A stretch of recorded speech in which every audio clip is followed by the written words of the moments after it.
We had to have a discussion around Kenya's renaissance and a few short stories and how then we can come up with solutions on the ongoing problems that we face in the country, looking at alternatives that do exist. Is going electric one of it, but then again, just how Kenya needs to beat itself back to sense and ensure that everything works for them. To have this discussion with us is Professor George Wajackoya, Roots Party leader. Professor, karibu sana. Yes, how are you? How have you been? Been fine. Uh-huh. Just doing things, looking at things and how the situation, political situation is unfolding. Yes.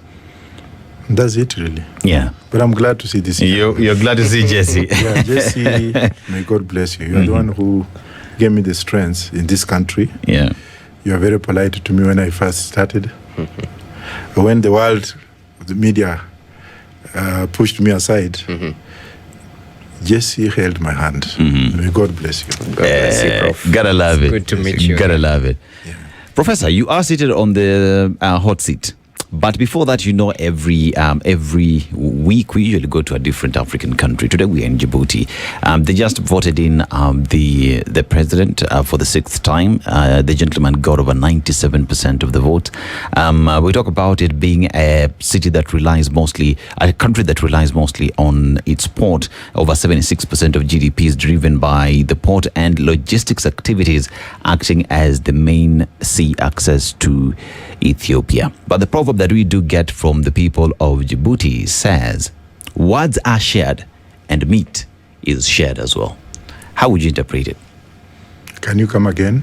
Words are shared and meat is shared. Nyama. Wherever there's a conversation, especially where meat is, meat eaters are, obviously they will be happy they're eating meat. Put Maasais together with the meat.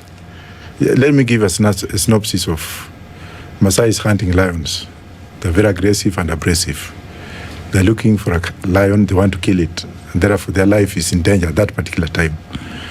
But let's turn it on the other side and say that they are now having a feast. They're celebrating something. They've killed a lion and they're sharing meat. Definitely, the two scenarios, if you compare, you'll find out that one has agony and one has memorable celebration kind of. So they're celebrating meat. So when you're eating, you're talking. Yeah, I agree. So it's also just in terms of the African culture where many meet to just have discussions, talk over issues, and after that a cup of tea, meet, and you just celebrate as well. It's part and parcel of the culture. Professor, Kenya is an interesting country. We find ourselves in crossroads today. Kenyans woke up to the fuel increase in fuel prices today, 206 for both fuel, for both petrol and diesel. And one asks the question: did you see this coming, and did you prepare for it? Good question with wrong answers from me. My answers are coiled in the word sustainability, sustainable approach. We should be living 50 years ahead of time. I, as an individual from the academic field, I'm not looking of the Kenya of yesterday. Yes. I'm ahead of Kenya 50 years from where we were since we got our independence. And as of from today, looking at Kenya, if we took 50 years ahead of us today, we're not calibrating on issues of fuel lies and fuel crisis, fuel price shocker, because of wrong policies, wrong and ghetto policies that are manufactured in a favorable environment, with stakeholders sitting down to see how they can parade and benefit from the oil industry. The question I have to pose to you is, who actually are the stakeholders in the oil industry today, given the fact that you have the world crisis which has come as a result of the Iran issue? Who owns rubies? which family owns Starbucks, and which family owns the oil gas, Afrogas. Then you get the questions. It's an issue of monopoly and interests. But have they looked into sustainability? We will not have even these issues. We plan ahead.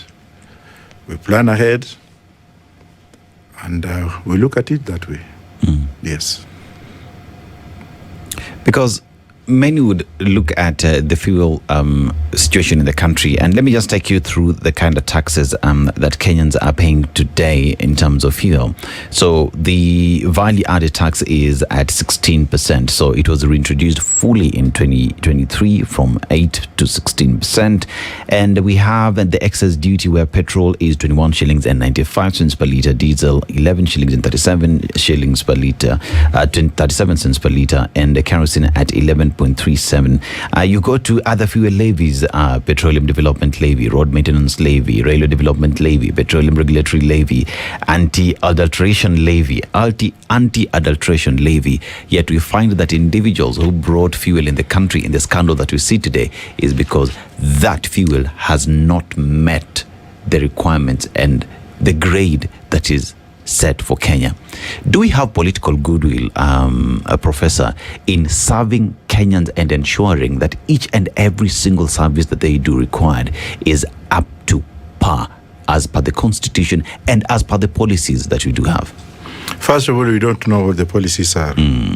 But all in all, before going into a lot of rhetoric, let me draw your attention to companies like Kashiwazaki, Kariwa nuclear power plant in Japan, which is run by Tokyo Electric Power Plant Holdings.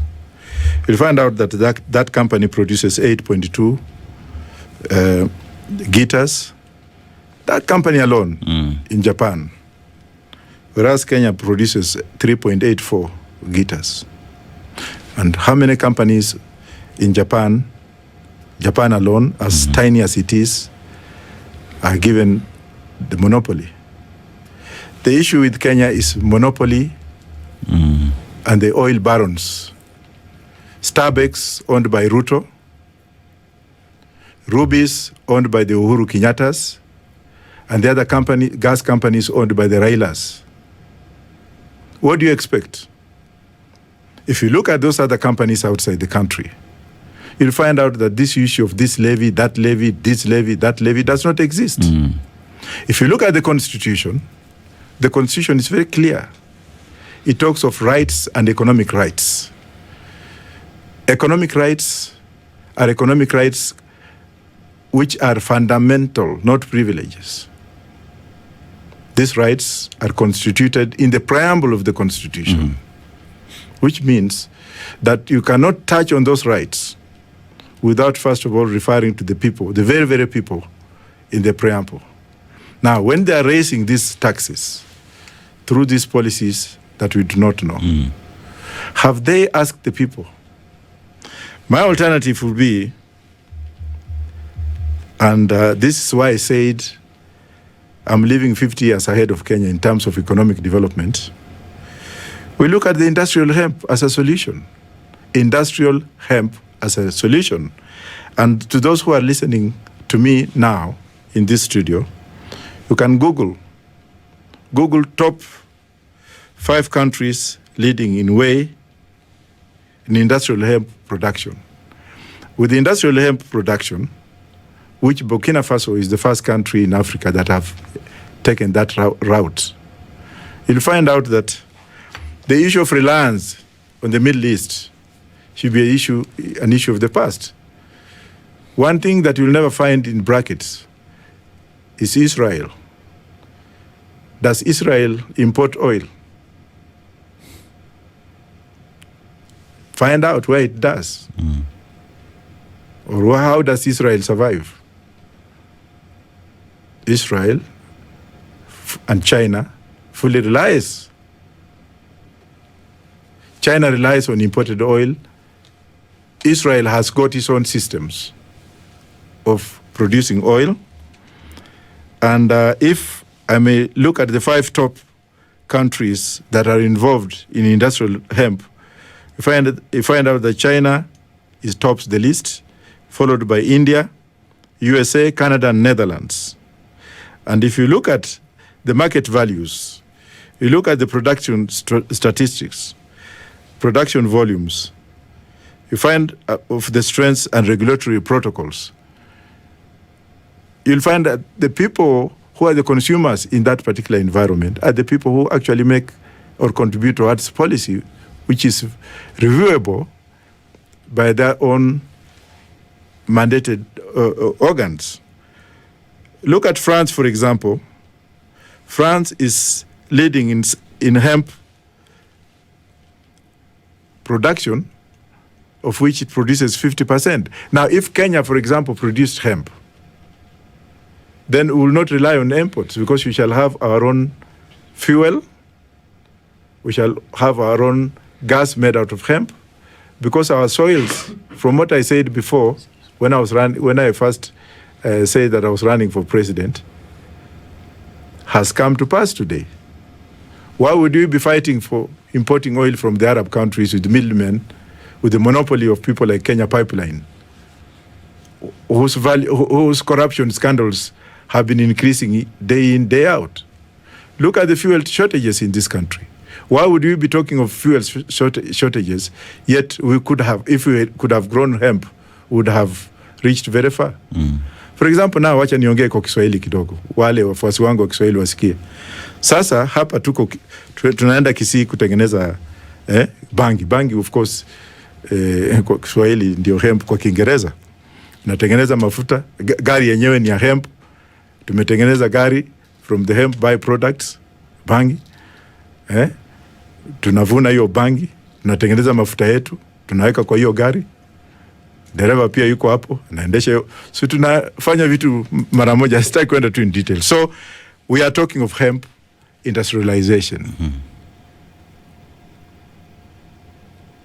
You know, when you talk about hemp industrialization, Jesse, before you come in, one of the products that you talk about is biodiesel from hemp, which is received from the seeds.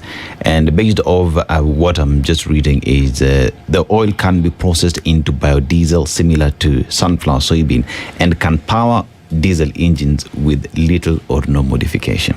So when you talk about alternatives, you know, there is that conversation on, even as we look for alternatives, professors talked about looking at nuclear energy, you know, we are talking about electric cars, right? What are we doing to ensure that we have sufficient power to not only just power industries today that are depending on diesel, but if we have enough energy in the country today, perhaps these industries would switch to using electricity, Jesse? And Prof, I'd like to interrogate your advocate brain, because at the end of the day, we have an oil importation scandal that has rocked the nation since the Easter weekend. Little semblance in terms of prosecution. And I just want to find out if, because they say the wheels of justice grind, but they grind slowly, but they grind exceedingly fine. That exceedingly fine part is in contention right now. What do you make of the fight against graft? Because this administration has promised time and time again to fight cartels, to stamp out corruption in the country. As a matter of fact, they passed a Conflict of Interest Act not too long ago to strengthen the fight against graft. Are we serious about the fight against graft? Is the criminal justice system up to the task in terms of stamping out this vice?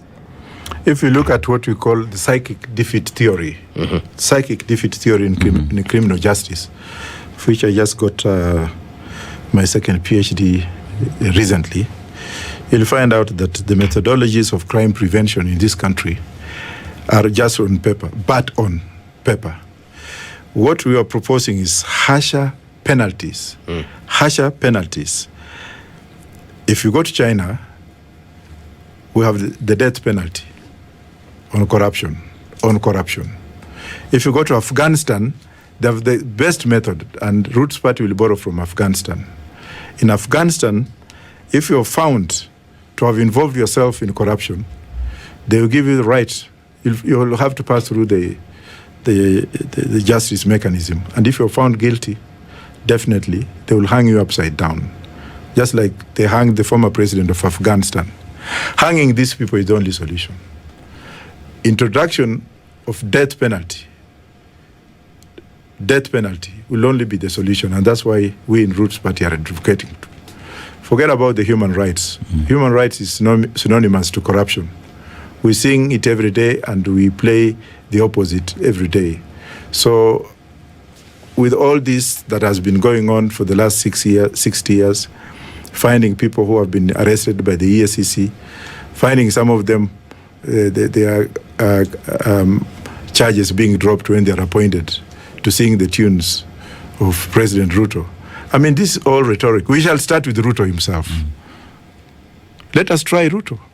Let us find out how he has amassed this wealth and why nobody is talking about it. Let us find out why Ruto's regime, people in Ruto's regime are not even talking about corruption. Let's find out why people like these people involved in the fuel scandal, why they resigned and no action has been taken. Why should we even have jails in this country, for God's sake? Why should we have the court system? As we are having a very serious approach. The Uhuru government, those who served in Uhuru government should be held accountable for corruption. And Ruto is playing it safe, and that's why Ruto has also backed up this.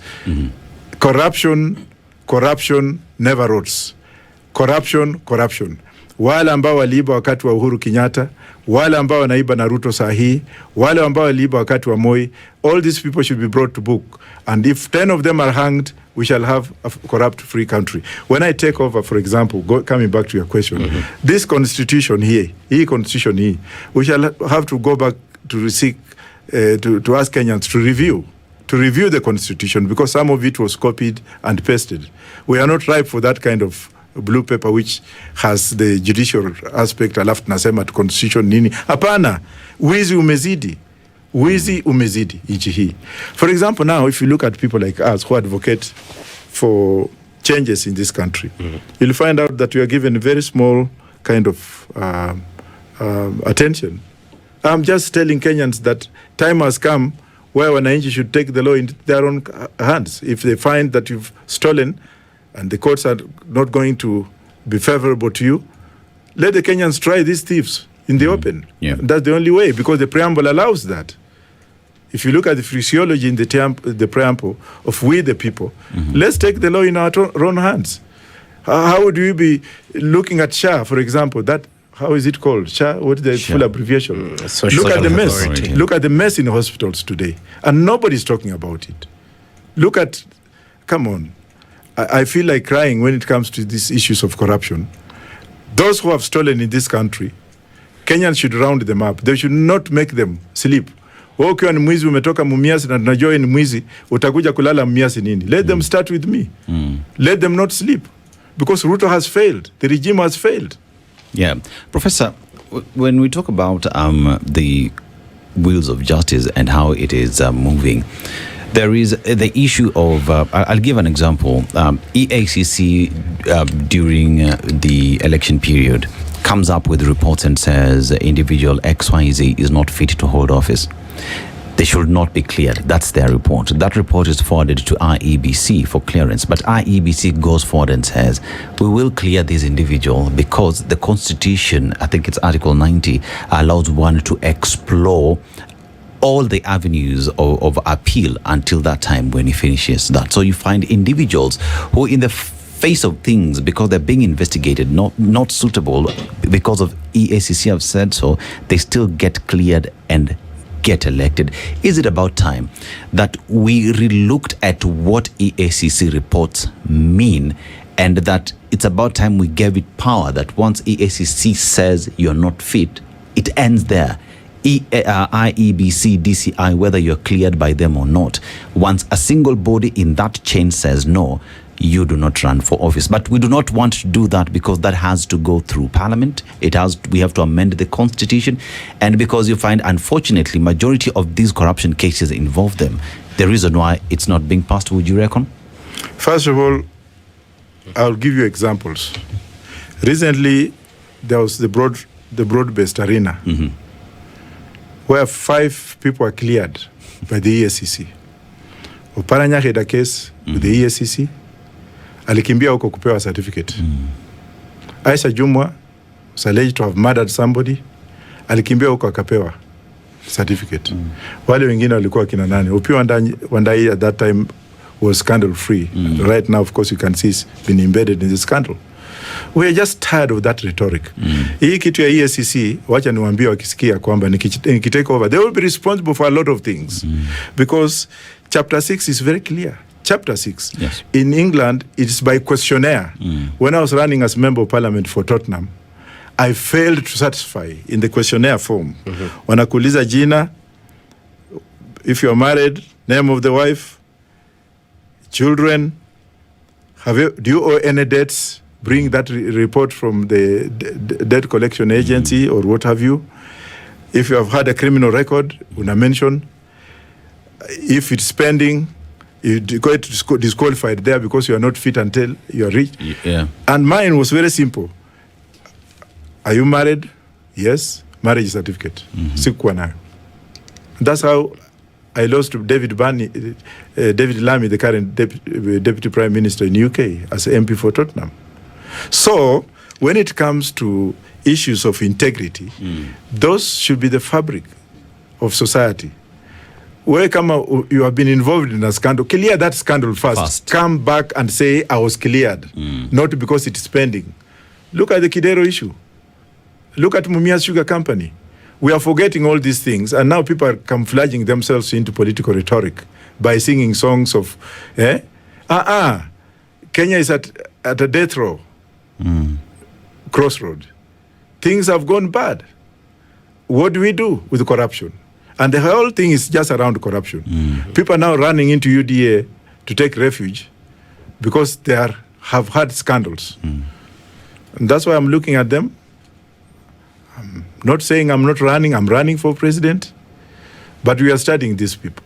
So the EACC, sijui nini vitu yote ni optics. Ambazo zilitengenezwa mzuri zikawekwa hapo. All those things nitatoa away. I want a military kind of based tribunal. I have very serious faith in the Kenya Army. Those tribunals should actually be headed by men from the barracks, because they are no nonsense. Commingle with raia, mama mboga, just like a jury. Lakini ukichukua mtu anaenda huko anaomba through political rhetoric ndiye apewe kiti aende kwa EACC commission. Now the person himself is very corrupt. You want to tell me that those EACC commissioners are not corrupt? We shall investigate them and time will come. I'd like your take on Kenya's current political landscape, because you've mentioned you'll be running for president. Many question the space of a third force as we look at the top political actors in the country. We have the broad-based government. The working relationship between UDA and ODM has sort of weathered the storm, even though there's infighting within ODM party. I'd like your take on that, because there's a push for zoning. Others say we want the deputy president's position, even as Sifuna's camp maintains that one term is a reality. At the end of the day, what's the space for a third force this time around compared to 2022 general election, where you're trying to, stand out from the crowd? And what do you make of that working relationship between ODM and UDA? Equally, what are the chances of this united opposition to actually, break out and make this one-term thing a reality, even as they try give other alternatives to the issues that the current Kenya Kwanza administration is facing? Number one, I'll start with the broad-based arrangement. That is a kind of game, and now it's coming to pass, and I'm very happy with what is going on. Ruto has just played a Machiavelli on them, and they have just dropped, and the ODM is no longer a party that one wants to associate itself with, because it's associating itself with corruption. It has been corrupt from the time when Raila was there, when some few individuals used to peg their trust on Raila and sing around, getting it as a game of Monopoly. Now they have come about and they're crying about, they are now talking of zoning. Ruto, I am telling you, because now I'm the second in command. Raila passed, I've taken over from Raila. I'm telling you, as the president of this country, do not listen to this nonsense of zoning. The constitution is very clear. Anyone can run anywhere in this country.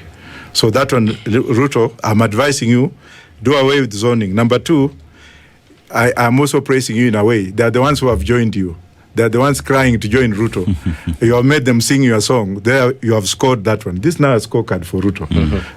I think I'm also going to put it out clearly that regardless of what people are saying, Ruto has used a very ingenious rhetoric and mathematics of taming these fellows.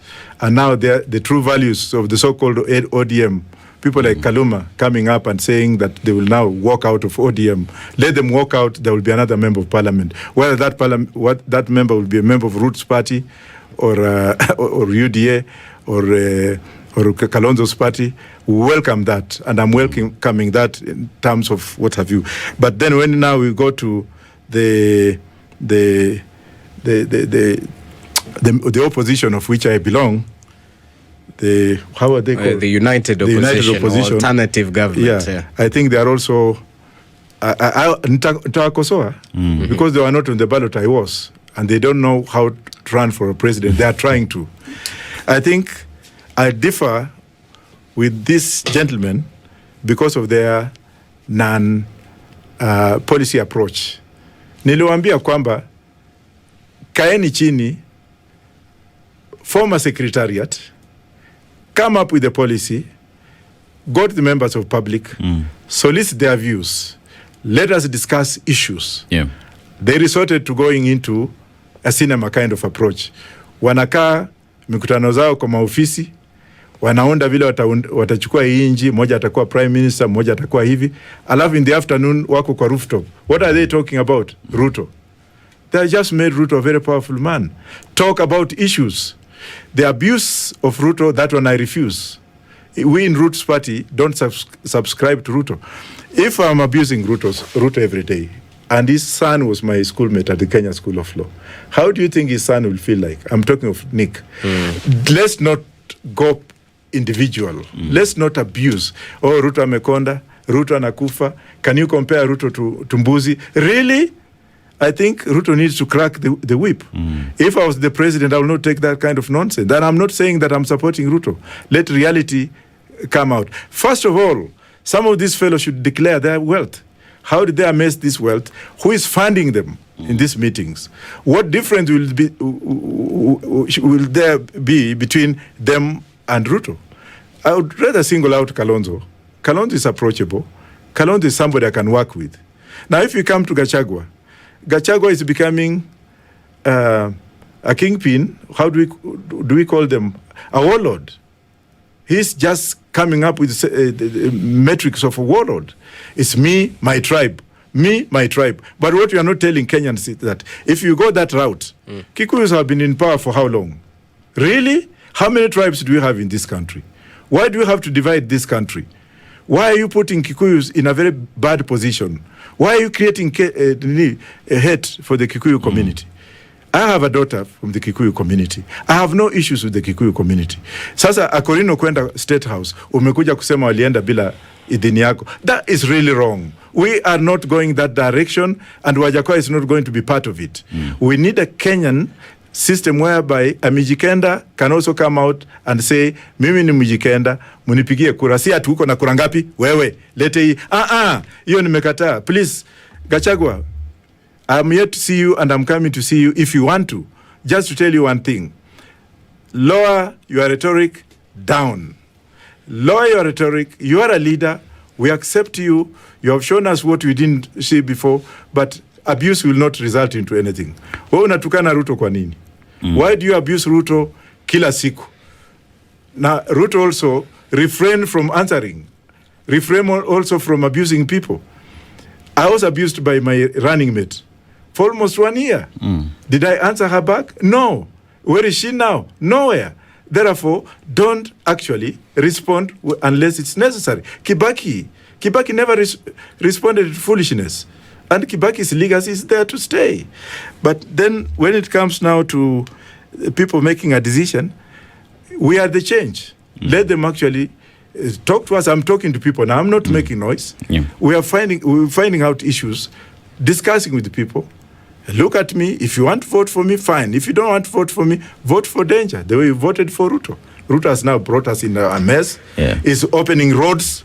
Let me dissect a little bit. Roads that have never been completed. I also want to see Ruto going to open the road that he has completed. Not to fungua na promises za uongo. Yeah, Professor, I want us to look at for the country to be on a trajectory that is moving forward, historical injustices have to be addressed. And this has to go back from who stole what from the citizens. We can't say that we are prosecuting those who stole today and not go back to where the mess started.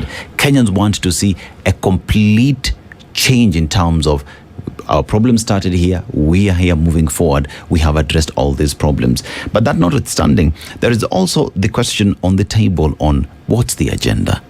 We have the united opposition pushing their agenda, the government pushing the agenda as well. But what agenda exactly is on the table? Because Kenyans today are saying we want healthcare that is working. We want to be assured of our security. We want it to be affordable for us to be in the country. We want to be told on the matters to do with debt in the country, because for example, I don't want to leave my grandchild paying for debt that never helped me in one way or the other. So in terms of agenda that is being pushed today, do you think the political class is understanding the needs of Kenyans and working with them towards that? Or is it about what the political class want and that Kenyans should just follow? That's exactly what I started with, which draws to my manifesto.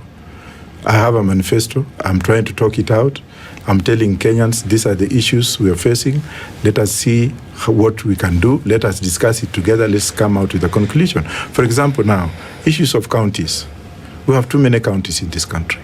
We have governors. Governors are stealing. In fact, 90% of governors are not coming back, because if you look at how they are behaving with the monies, with stakeholders who are borrowing, who are providing services to the county government, you find out that county government are a thing that I will have to rethink again.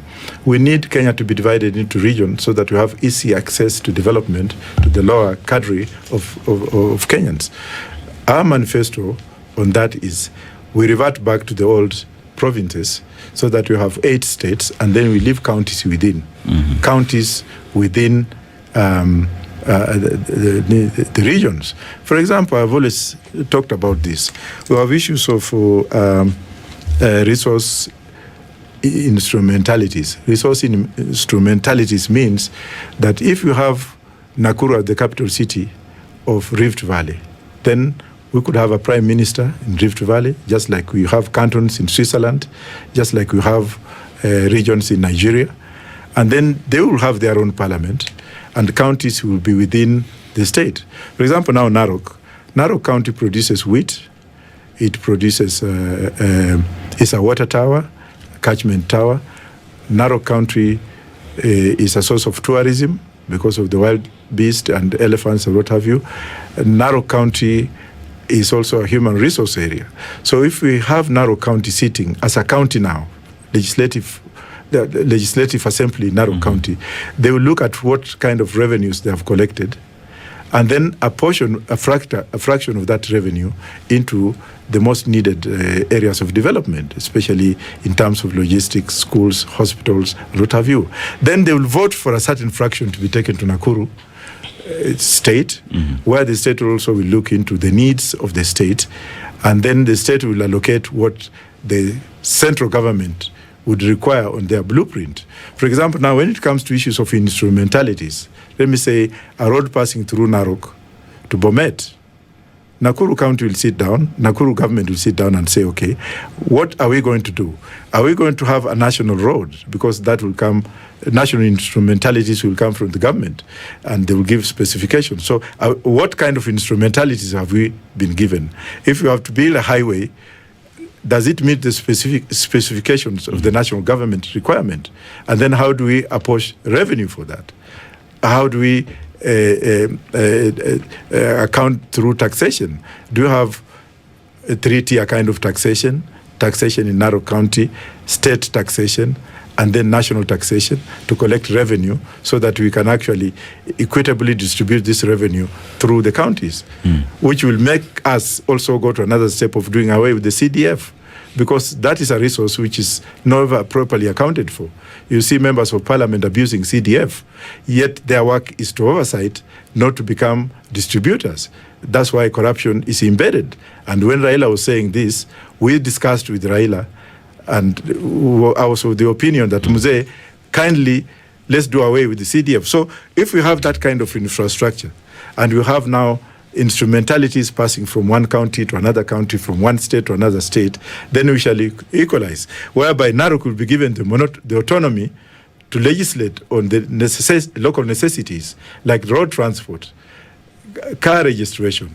Somebody will be very proud of saying that I'm from Nakuru with a Nakuru car plate, like what happens in Nigeria. But in this country, things have gone upside down. Ruto talked of bottom up, but he's doing top down mechanism. Now, when it comes to issues of agriculture, I've spoken of hemp. Hemp grows only for 4 months. You don't need insecticide. You don't need, because of its nature, antibacteria, we don't need fertilizer. It grows for 4 months. Then it can be processed and exported. And if you look at the figures here in terms of billions, I don't know whether you can give me some. You'll find out that we would earn billions out of that, of hemp production, and that will also be pumped into national development.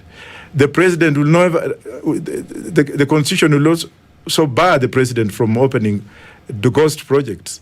That will be the work of a local MP or a local MCA, what have you. So our structures on national development is pegged on that. Number two, we are also coming up and saying, Nairobi is congested. Let us decongest Nairobi and make it a financial city. Let's build a new city in a place like Isiolo.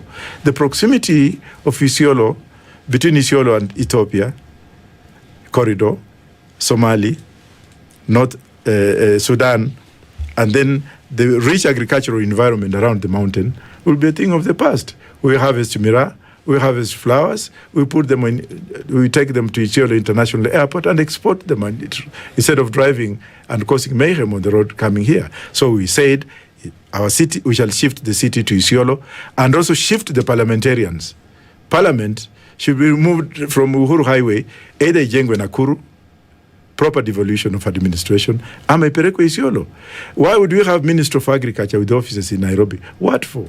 We should have those offices like livestock, Minister of Livestock. Wacha tupeleke Maralal, ndio tuone what to do. So our work is, like, for example, in terms of administration, let us break Kenya into 8 environments.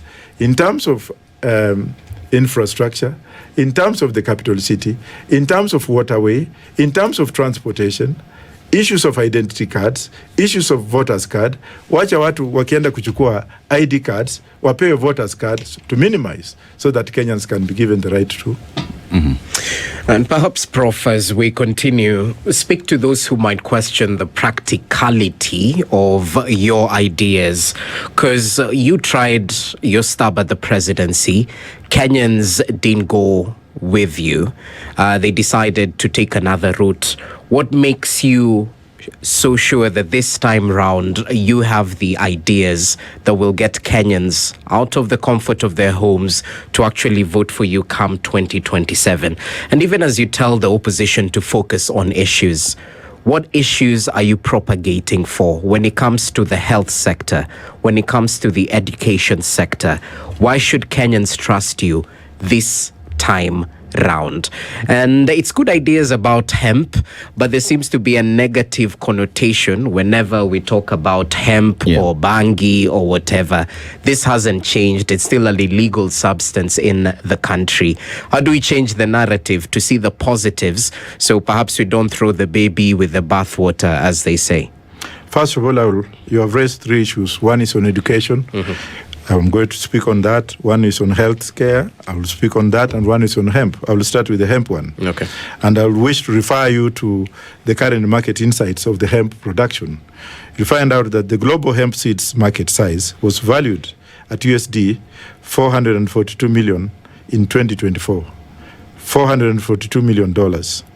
The market projected to grow from 472 million in 2025 to 703 million by 2032, exhibiting a CAGR of 7.0 during the forecast period.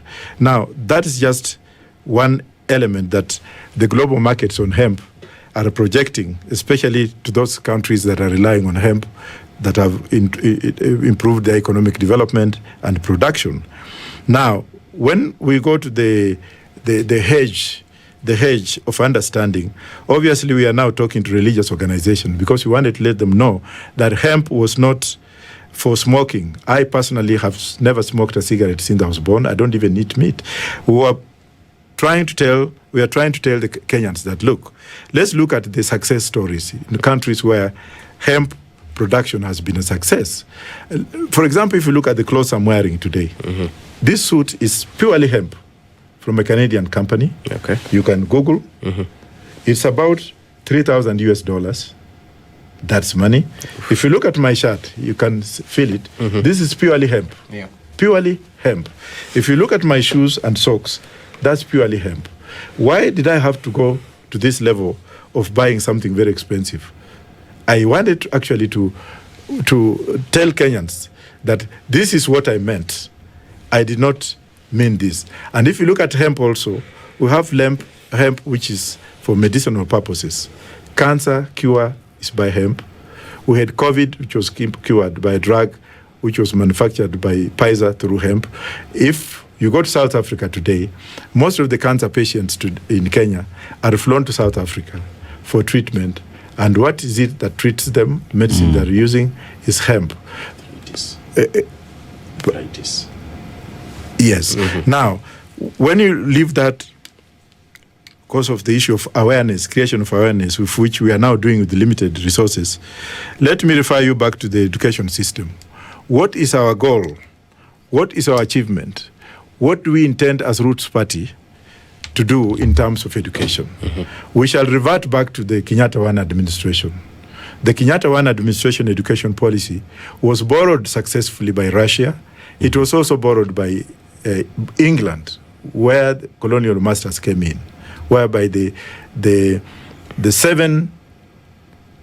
1 to 7, from 1 to from 4, from 5 and from 6, with a kind of curriculum that was contended by that particular time.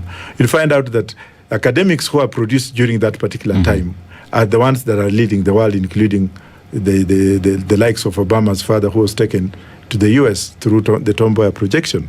Now, if you look at the current curriculum system in this country, it is a burdening curriculum system. If you look at CBC is a good project, but it's not ripe for us because of lack of resources and infrastructure. Let us find out what we can do so that we don't put our kids in the streets very early in the morning. You find little kids going to school. They stay in school up to evening. What are they learning?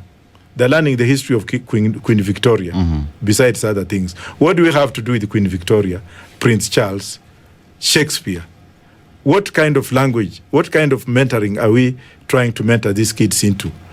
Speak English, be like an Englishman, or go to school and learn, be inserted with an ideology of production, whereby a kid goes to school, like what happens in Japan, is taught about vehicles by being introduced to toys. It's taught about building by being introduced to toy building, so that he grows up with a mind of independent entrepreneurship. We shall also look into the technicalities. The technical aspect of education is key to development rather than building up. Like now we have got over 2 million Kenyans who have finished Form 4. What are they doing? What kind of education system have they passed through? Education should not be fundamental. It should be a privilege. If you look at the United States Constitution, the First Amendment gives it as a privilege. A parent can sit home and teach his kids and nurture his kids into his customs, like what do the Muslim societies do, or communities from there, so that a kid should know about Islam, about respecting family, before he goes into tertiary kind of education. So we are looking at the old system of education, plus the modernized technical part of education, and we can look at the success stories like Japan and Korea and Singapore. Now, when it comes to healthcare, and that's where I am, because I'm also a researcher in that area, you'll find out that I will also revert back to the Kenyatta 1 administration. The healthcare system, healthcare theories, healthcare practicalities in those days were as follows. It was one doctor per sublocation, and one veterinary doctor per sublocation. You'll find out that we also have maternity matrons who are visiting pregnant mothers and advising them in the rural areas. Ruralization of medical and healthcare plus affordable healthcare was something that Kenyans did not need to go and borrow from outside. Look at the SHA issue.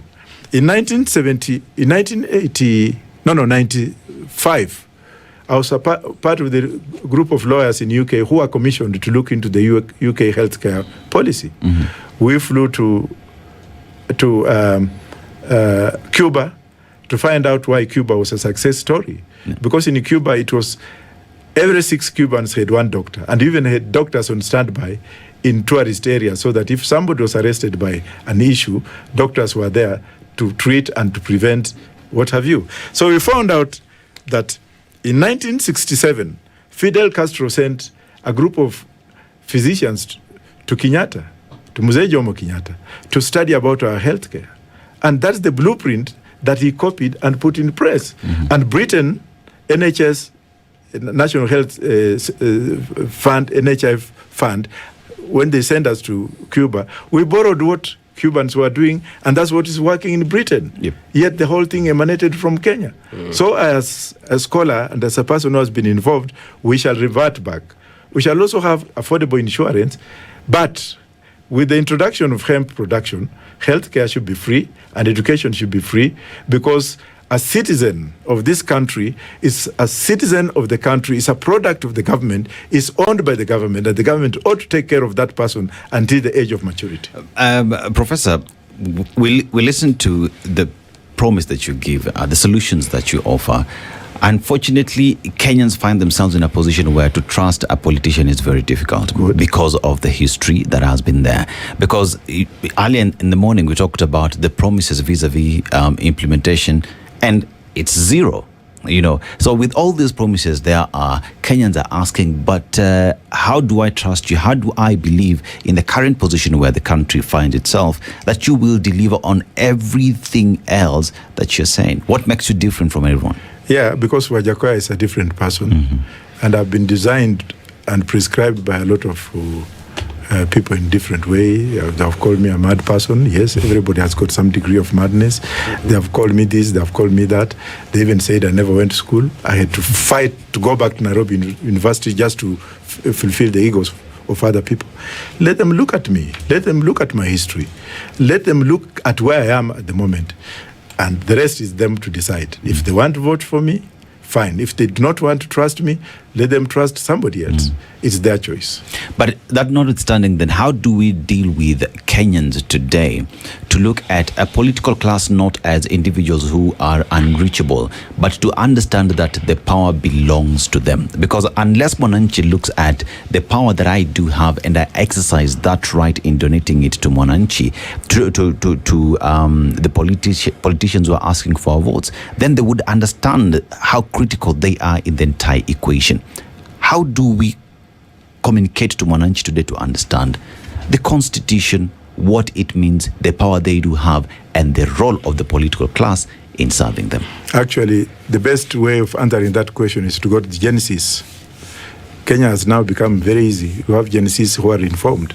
Let them decide and let them actually enroll for votes. Let them run, and let them join the political system, and through them, this country will change. I personally cannot change on my own.